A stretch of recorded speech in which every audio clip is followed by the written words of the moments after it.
Bharat gas ಏಜೆನ್ಸಿಯಲ್ಲಿ no stock board ಹಾಕಲಾಗಿದೆ. ಕಾರವಾರದ ಜನತಾ ಬಜಾರ್ನಲ್ಲಿರುವ ಭಾರತ್ ಗ್ಯಾಸ್ ಏಜೆನ್ಸಿ ಬಂದ್ ಮಾಡಲಾಗಿದೆ.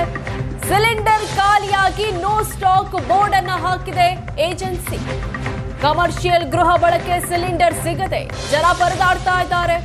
ಬುಕ್ ಮಾಡಿ 25 ದಿನವಾದರೂ ಸಿಗ್ತಾ ಇಲ್ಲ ಗೃಹ ಬಳಕೆಯ ಸಿಲಿಂಡರ್. ಈಗ ನೋ ಸಿಲಿಂಡರ್ ಸ್ಟಾಕ್ ಬೋರ್ಡ್ ಅನ್ನು ಹಾಕಲಾಗಿದೆ. ಸಿಲಿಂಡರ್ ಖಾಲಿಯಾಗಿ ನೋ ಸ್ಟಾಕ್ ಬೋರ್ಡ್ ಅನ್ನು ಏಜೆನ್ಸಿ ಹಾಕಿದ್ದಾರೆ. ಗ್ಯಾಸ್ ಖರೀದಿಗಾಗಿ ಕಾರವಾರದಲ್ಲೂ ಜನ ಮುಗಿಬಿದ್ದಿದ್ದಾರೆ. ನೀವೀಗ ನೋಡ್ಬೋದು, ನಾವು ಕಾರವಾರದ ಜನತಾ ಬಜಾರ್ ಅನಿಲ ವಿತರಕರ ಕಚೇರಿ ಎದುರುಗಡೆ ಇದ್ದೇವೆ. ಪ್ರಮುಖವಾಗಿ ಇಲ್ಲಿ ಗಮನಿಸಬೇಕಾಗಿರೋದು ಅಂತಂದರೆ ನೋ ಸಿಲಿಂಡರ್ ಸ್ಟಾಕ್ ಅನ್ನುವ ಬೋರ್ಡ್ ಕೂಡ ಹಾಕಿದ್ದಾರೆ. ಜಿಲ್ಲೆಯಲ್ಲಿ ಸಾಕಷ್ಟು ಪ್ರಮಾಣದಲ್ಲಿ ಏನು ಅಡುಗೆ ಅನಿಲದ ಅಭಾವ ಸೃಷ್ಟಿಯಾಗಿದೆ. ಏನು ಮಧ್ಯಪ್ರಾಚ್ಯ ದೇಶಗಳ ಯುದ್ಧದ ಹಿನ್ನೆಲೆಯಲ್ಲಿ ದೇಶದಲ್ಲಿ ಭಾರೀ ಪ್ರಮಾಣದಲ್ಲಿ ಏನು ಅಡುಗೆ ಅನಿಲದ ಅಭಾವ ಸೃಷ್ಟಿಯಾಗಿತ್ತು. ಆ ಹಿನ್ನೆಲೆಯಲ್ಲಿ ಕಾರವಾರದ ಜನ ಪ್ಯಾನಿಕ್ ಆಗಿದ್ದರು. ಸಾಕಷ್ಟು ಪ್ರಮಾಣದಲ್ಲಿ ಅಡುಗೆ ಅನಿಲವನ್ನು ಬುಕ್ ಮಾಡಿದರು. ಆ ಹಿನ್ನೆಲೆಯಲ್ಲಿ ಅವರಿಗೆ ಪೂರೈಕೆಗೆ ಸ್ವಲ್ಪ ಕಷ್ಟವಾಗ್ತಿದೆ. ಇನ್ನು ಕೆಲವೇ ದಿನ ಕಳೆದಂತೆ ಎಲ್ಲರಿಗೂ ಅನಿಲ ಪೂರೈಸುವಷ್ಟು ಅನಿಲ ಜಿಲ್ಲೆಯಲ್ಲಿ ಸ್ಟಾಕ್ ಇದೆ ಅಂತ ಜಿಲ್ಲಾಧಿಕಾರಿಗಳು ಹೇಳಿದರು. ಆದರೆ ಇಲ್ಲಿಯ ದೃಶ್ಯವನ್ನು ಗಮನಿಸಿದರೆ ಸ್ಪಷ್ಟವಾಗಿ ಕಾಣುತ್ತೆ, ಅನಿಲ ವಿತರಕರೇ ಬೋರ್ಡ್ ಹಾಕಿದ್ದಾರೆ, ನಮ್ಮಲ್ಲಿ ಸಿಲಿಂಡರ್ ಸ್ಟಾಕ್ ಇಲ್ಲ ಎನ್ನುವುದಾಗಿ. ಬನ್ನಿ ಈ ಬಗ್ಗೆ ಗ್ರಾಹಕರಿಂದಲೇ ಕೇಳೋಣ. ಟೋಟಲಿ ಸಮಸ್ಯೆ ಆಗಿದೆ ಸರ್. ಈಗ 8 ದಿವಸ ಆಯ್ತು ನಾವು ಹೋಟೆಲ್ ಬಂದ್ ಮಾಡಿದ್ದೆ. ನಾವು ಗ್ಯಾಸ್ ಇಲ್ಲ, ಏನು ಮಾಡೋದು? ಈಗ ಯಾರು ಸಪೋರ್ಟ್ ಕೊಡ್ತಾರೆ ನಮಗೆ?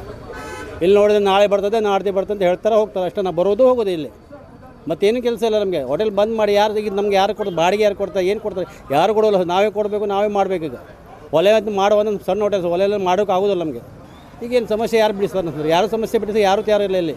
ಕಮರ್ಷಿಯಲ್ ಸಿಲಿಂಡರ್ ಬಂದಿಲ್ಲ. ಈಗ 8 ದಿವಸ ಆಯಿತು. ಲೋಡ್ ನಮಗೆ ಯಾವುದೋ ಹೋಟೆಲ್ಗೆ 8ರಿಂದ 10 ದಿವಸ ಆಯಿತು. ಅದು ಡೊಮೆಸ್ಟಿಕ್ ಮನೆ ಗೃಹ ಬಳಕೆ ಕೊಡ್ತಾ ಇದ್ದಾರೆ ಅವರು, ಕೆಲವೊಂದು ಕಂಪನಿದು ಕೊಡ್ತಾ ಇದ್ದಾರೆ. ಕಮರ್ಷಿಯಲ್ ಸಿಲಿಂಡರ್ ಅಂತೂ 8ರಿಂದ 10 ದಿವಸ ಆಯಿತು, ಲೋಡೇ ಬಂದಿಲ್ಲ. ನಮಗೆಲ್ಲ ಸಿಲಿಂಡ್ರ್ ಭಾಳ ಕಷ್ಟ ಆಗಿದೆ. ನಾವು ಪರ್ಯಾಯ ವ್ಯವಸ್ಥೆ ಕಟ್ಟಿಗೆದು ಮಾಡುವ ಅಂದ್ರೆ ನಮಗೆ ಪರ್ಯಾಯ ವ್ಯವಸ್ಥೆ ಮಾಡಲಿಕ್ಕೆ ಆಗ್ತಾ ಇಲ್ಲ.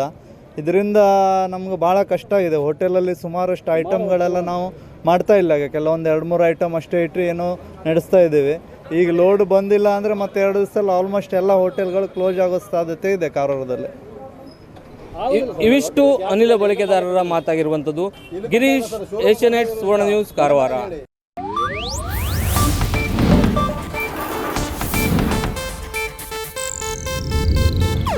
ಇದು ಏಷ್ಯಾನೆಟ್ ನ್ಯೂಸ್ ನೆಟ್ವರ್ಕ್ ಪ್ರಸ್ತುತಿ.